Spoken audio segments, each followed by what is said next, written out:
En droit, nous sommes tous égaux, du moins sur le papier. Mais en pratique, cela peut tout simplement changer en fonction de où vous êtes, de qui vous êtes. En 1974, lors de l'indépendance des Comores, après les résultats, la France résolut à garder l'entrée du canal de Mozambique.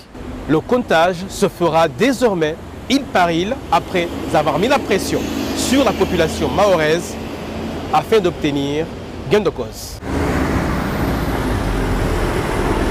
Le jeune juriste Mohamed Rafsanjani nous explique ce contentieux entre la France et les Comores qui date depuis 1974. Alors on a parlé du référendum. Le référendum, moi j'étais pas né, mais j'ai appris. Il y a une loi qui est adoptée en France en novembre 1974, une loi adoptée par le Parlement français. Vous pouvez le consulter, hein, c'est accessible. Cette loi dispose clairement qu'on va organiser un référendum pour l'indépendance des Comores. Et vous savez, la question qui était posée aux Comoriens, c'est important la question. Hein. La question qui était posée, c'est, répondez par oui ou par non, souhaitez-vous que le territoire des Comores accède à l'indépendance? C'est la question qu'on pose. Hein. Voulez-vous que le territoire accède à l'indépendance? Jamais dans la question on a dit voulez-vous que votre île accède à l'indépendance. C'est le territoire des Comores qui était soumis à la question. Et d'ailleurs, c'est tellement ça, puisque la loi précise même, peut-être ils n'avaient pas fait exprès, mais la loi précise même que les résultats se remplissent globalement. Personne ne leur avait demandé de le préciser. C'est eux qui le précisent. Les résultats se remplissent globalement. Le président Azali, à son arrivée au pouvoir, quelques mois après, il nous annonce que nous allons faire des assises afin de comprendre ce qui s'est passé après 42 ans d'indépendance. Un bilan certes nécessaire, mais en tout cas les problèmes fondamentaux de la société civile ou de tous les Comoriens n'ont pas été posés. Car en effet, si on devait poser les questions concernant les Comoriens dans sa globalité, on aurait pu trouver un chapitre sur le visa Balladur après 22 ans. 42 ans d'indépendance, 22 ans de visa Balladur, qui fait du bras de mer entre Mayotte et Anjouan le plus grand cimetière du monde. Socialement, entre Mayotte et le reste de l'archipel, y a-t-il des écarts? Quelles sont les différences avec Guigui et Diafar? Sur le plan sanitaire, il est vrai aussi que sur l'autre partie des Comores, tout est à mettre en place. Aujourd'hui, en juin, on a livré un nouvel hôpital, mais il manque du personnel.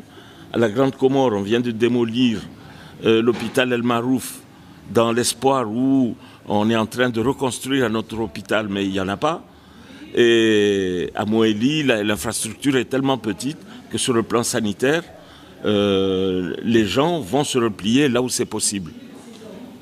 Je soulignerai aussi que les Mahorais eux-mêmes, quand ils ont des problèmes, ils vont à La Réunion ou ils viennent en France. Français, pour beaucoup, ils le réclament haut et fort. C'est leur choix. Mais écoutons-les de ce qu'ils en pensent concernant cette appartenance.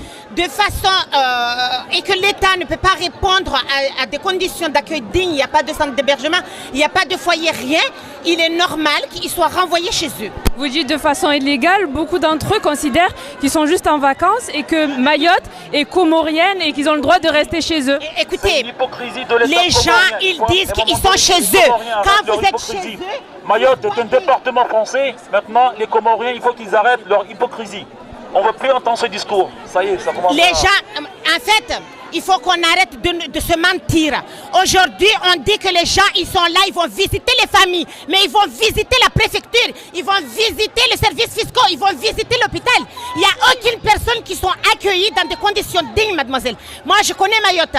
Je peux vous dire, allez voir à Iloni, allez voir à Kombani, allez voir à Kaweni, allez voir à Lavigi, comment ces personnes vivent. Mais franchement, vous aurez honte sur un territoire que des gens puissent vivre dans des conditions tellement indignes que même au Moyen-Âge, ils ne vivaient pas dans ces conditions-là. Au Comores, vous ne faites rien. Laissez-nous vivre chez nous notre liberté. On a demandé d'être libre. Laissez-nous vivre librement. Nous sur Tangani, c'est non! Arrivez! Que dit la loi française sur Mayotte? Est-ce que les lois françaises s'appliquent sur l'île à l'hippocampe? Écoutons cette réponse avec Rafsanjani. Même les lois de la République à Mayotte, ils ne s'appliquent pas comme ils s'appliquent en France. Même les lois de la République. Hein, rendez-vous compte par exemple qu'à Mayotte, si vous obtenez un titre de séjour à Mayotte, eh bien en fait ce titre de séjour il n'est valable que là-bas. Si vous partez de Mayotte avec un titre de séjour donné avec la préfecture de Mayotte, vous venez ici, vous êtes en situation régulière. Et en plus, ce qui est marrant, c'est que vous êtes en situation régulière, vous êtes expulsé. Et vous êtes expulsé vers où? Vous êtes expulsé vers Mayotte. Vous êtes expulsé, c'est-à-dire on vous dit, vous avez l'obligation de quitter le territoire français. Et on vous envoie où? À Mayotte. Autrement dit, ben Mayotte, c'est pas un territoire français, sinon on ne vous expulse pas là-bas.